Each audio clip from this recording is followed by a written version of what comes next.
যুবকটি প্রথম যখন অমর রাজ্যে পা রাখে তখনই তার দেখা হয় এক রহস্যময় নারীর সাথে। সেই নারীকে কেউ ছুতেও সাহস পেত না, কারণ সে এসেছিল স্বর্গ থেকে। কিন্তু যুবকটি এগিয়ে এসে তার বাঁধন খুলে তাকে মুক্ত করে।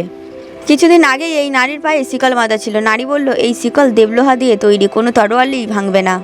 যুবকটি সঙ্গে সঙ্গে তার শক্তি দিয়ে এক অমর তলোয়ার আনালো। সেই তলোয়ারের এক আঘাতে শিকল ভেঙে যায়। গুরুদেব ঘোষণা করলো, অমর তলোয়ার আবার জেগে উঠেছে। এটা পেতে গেলে নিজের স্ত্রীকেই হত্যা করতে হবে।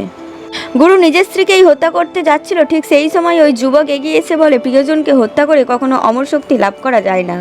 একথা শুনে গুরুদেব খুব রেগে যায় এবং বলে, তুমি কি আমায় পথ দেখাবে, মূর্খ যুবক। যুবক বোঝালো, হৃদয়হীনতা মানে প্রিয়জনকে হত্যা নয়, প্লোবন জয় করা। তার শান্ত বাক্যে গুরুর মন কেঁপে ওঠে। মুহূর্তেই আকাশে বজ্রপাত আসে। অমর তলোয়ার কেঁপে ওঠে নতুন প্রভুর অপেক্ষায়।